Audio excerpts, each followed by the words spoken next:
Have you ever met someone with obsessive compulsive disorder, commonly known as OCD? Do you think you'd be able to identify someone with the disorder based on the current knowledge that you have on the disorder? Many people think that OCD only refers to the obsession of cleaning, but it is much more than that. According to the National Institute of Mental Health, OCD is a long-lasting disorder in which a person has uncontrollable reoccurring thoughts, which are the obsessions, and behaviors, which are the compulsions, that he or she feels the urge to repeat over and over. It's important to understand and become aware of the symptoms, risk factors, and treatment options of OCD so that individuals can seek help for themselves or offer help to those around showing any symptoms. OCD exists in individuals around you every day. According to Abramowitz, Taylor, and McKay in the Lancet Journal, 2 to 3% of the general population suffers from OCD. OCD is a complex anxiety disorder with a wide variety of symptoms that many people would not recognize.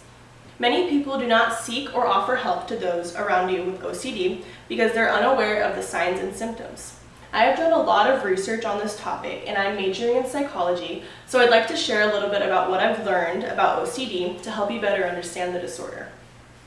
OCD has many different categories. Some of the common ones as follows. Checking OCD, according to the OCD UK, is when people feel the need to check something, which is a compulsion, as a result of his or her fear of something bad happening. So I'm going to show you an example of Howie Mandel talking about his checking OCD.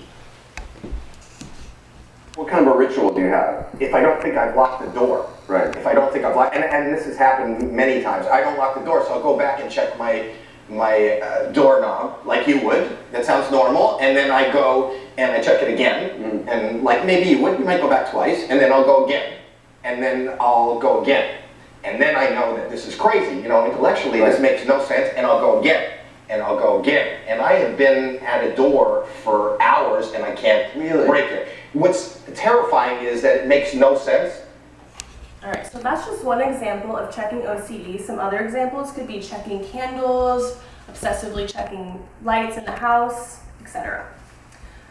Second is contamination OCD, which is one of the more common forms of OCD that you're probably familiar with. And this, according to OCD UK, people that have a contamination OCD have an obsessive fear of becoming contaminated or something will cause illness to them. So they feel the need to repeatedly clean themselves. For example, someone might avoid using public toilets in fear of becoming contaminated or shaking hands with others.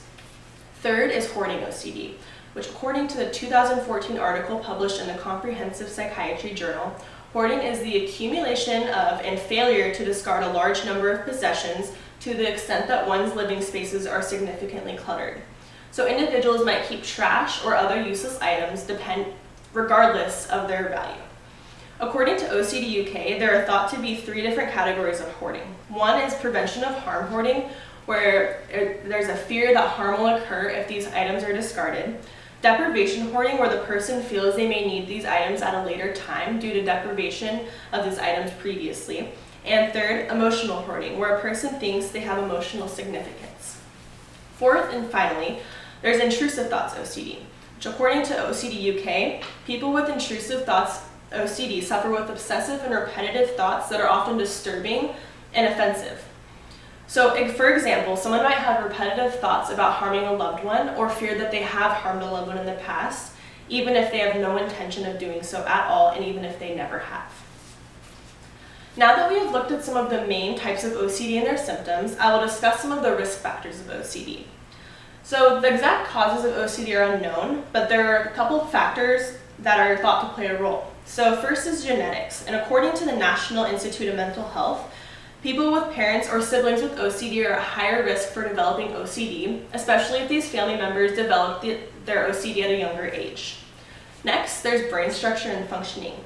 Also, according to the National Institute of Mental Health, individuals with OCD have been found to have brain structure differences than those who don't have OCD. So this suggests that there's a connection between brain structure and OCD, but it is still being researched and has not been completely proven. Third is environment. So the environment in which someone lives or grows up in is thought to play a role in the development of OCD as well.